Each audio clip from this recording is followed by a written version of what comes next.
We finally did it, folks. Somebody hit the rap horn.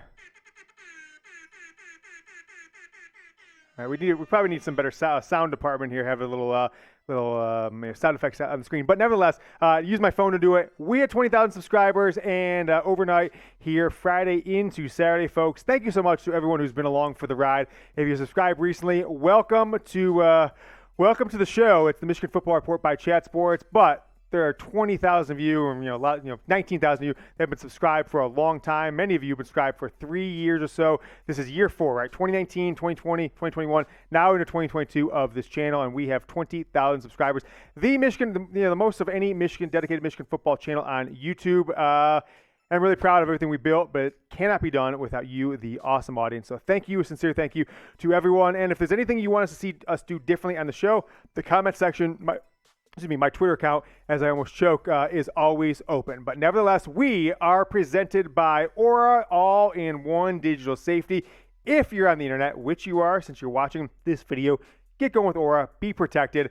Aura.com/chatsports. You get 14 days free trial. I'll tell you about that here in a moment. All right, later on the show, got an interesting question that I want to talk about. Was 21 an anomaly for Michigan? Was it a one-year blip to the college football playoff and then back to 9-3, or is this a new trend with head coach Jim Harbaugh that Michigan will be competing for national championships, winning Big Ten championships consistently going forward? I, folks, have 5 burning questions here on the Wolverines headed to fall camp, which is about 7 weeks away.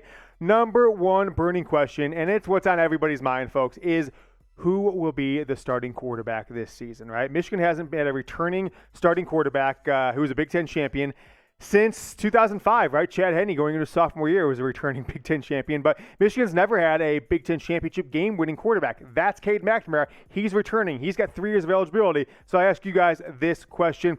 Who will be the starting quarterback in the opener, Cade McNamara or J.J. McCarthy? This is typically the time of the video that you get hit with a YouTube ad break. So if one plays, right after I'm done talking here, scroll down, let me know, type CM or JJ, reply to the pinned comment in this video. By the time you scroll up, ad break will be over.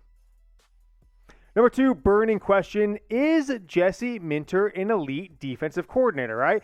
Mike Macdonald, whether it was a one-year blip for him or a glimpse of his future as a defensive coordinator for the Ravens now, or potentially an NFL or college head coach in a number of years, Mike Macdonald certainly proved that he had elite defensive coordinator talent last year. I'm not sure if he'll be that forever.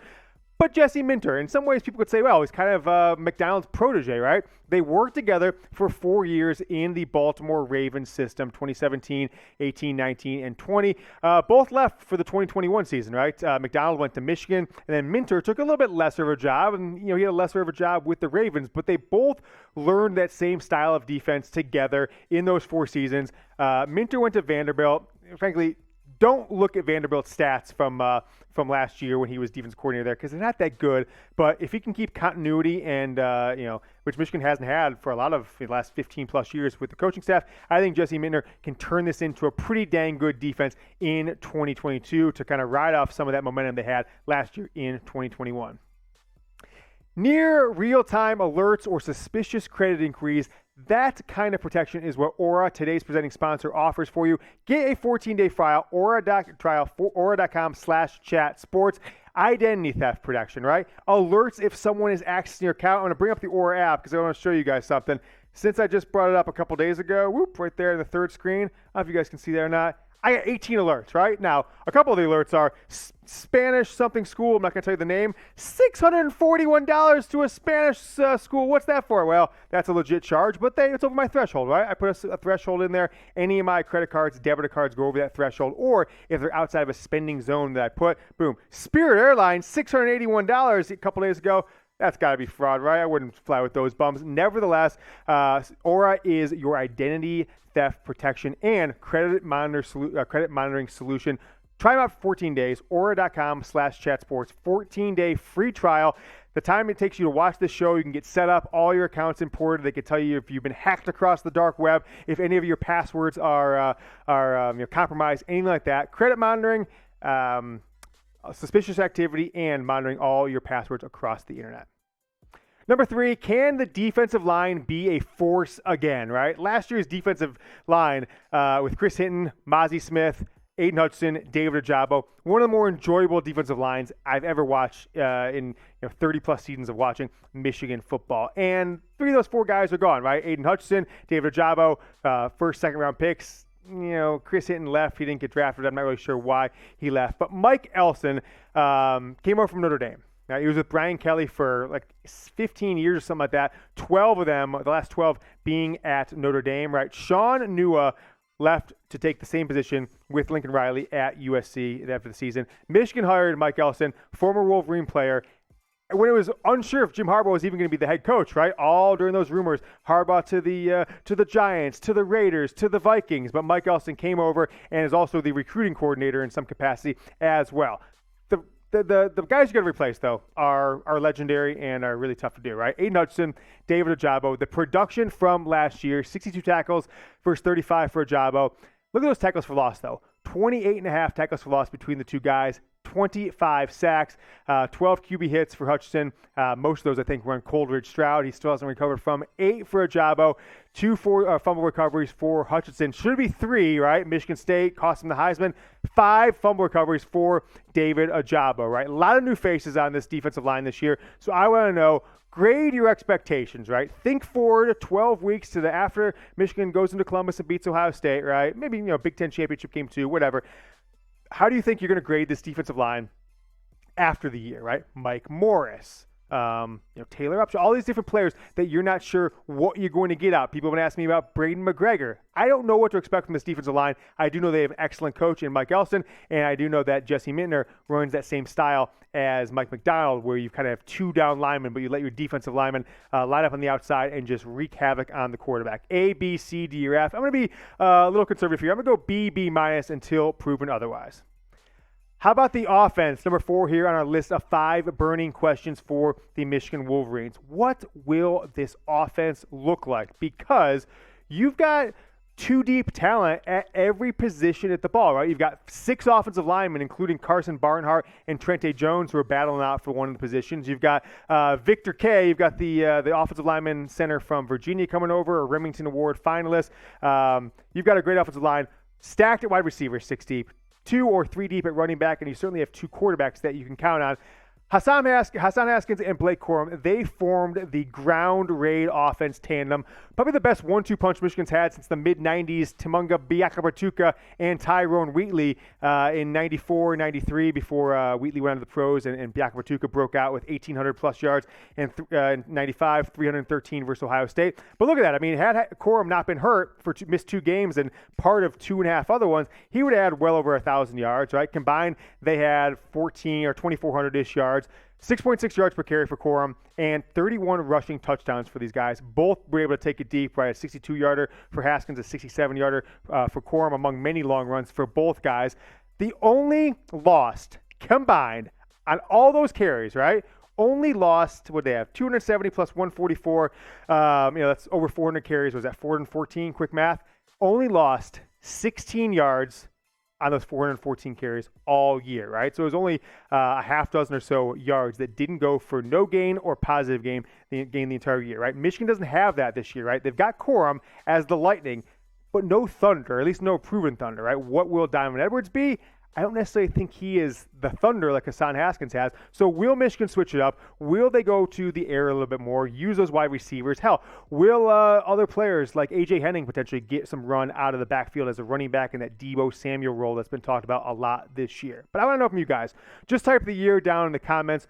Which season do you think will end up with the better offense, right? The one we saw in 2021, one of the best ground attacks and a good passing game, but a spot passing game last year, or what we'll see in 2022, which could be a ground game, but also potentially has a lot more options through the air. So let me know 2021 or 22. Ronnie Bell coming back. All those other guys have matured one more year. Diamond Edwards receiving and running, and what we see out of A.J. Henning. I'm interested to see what you guys think. So type 2021 or 2022 down in the comments.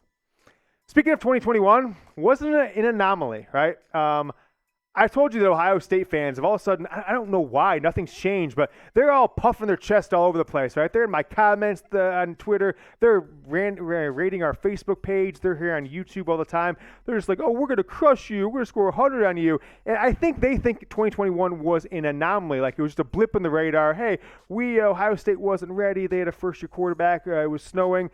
I don't know if it will be. I think Michigan has got the opportunity over the next two seasons, 22 and 23, with the guys they've got in the two deep this year and will have to return next season. I think Michigan's got a chance to run off 3 straight Big Ten championships if 2021 was not an anomaly and Michigan can continue to have an offensive identity that matters, that they believe in, like they seem to going forward, and defensive cohesiveness that can stop Ohio State, that doesn't get shredded by any team with any sort of high potent passing game. So we'll see if 2021 was an anomaly or not. We are only less than 3 months, folks, away from this 2022 Michigan football Big Ten championship season, coming back. So we'll see what happens there. That was number 5. I want to thank again all of you guys for subscribing to the channel, the 20,000 of you who have subscribed. We hit it. So I'm going to talk a little more on the 2021 season, so stick with us here. But I do want to let you know, since we hit 20,000 subscribers, come back on Monday.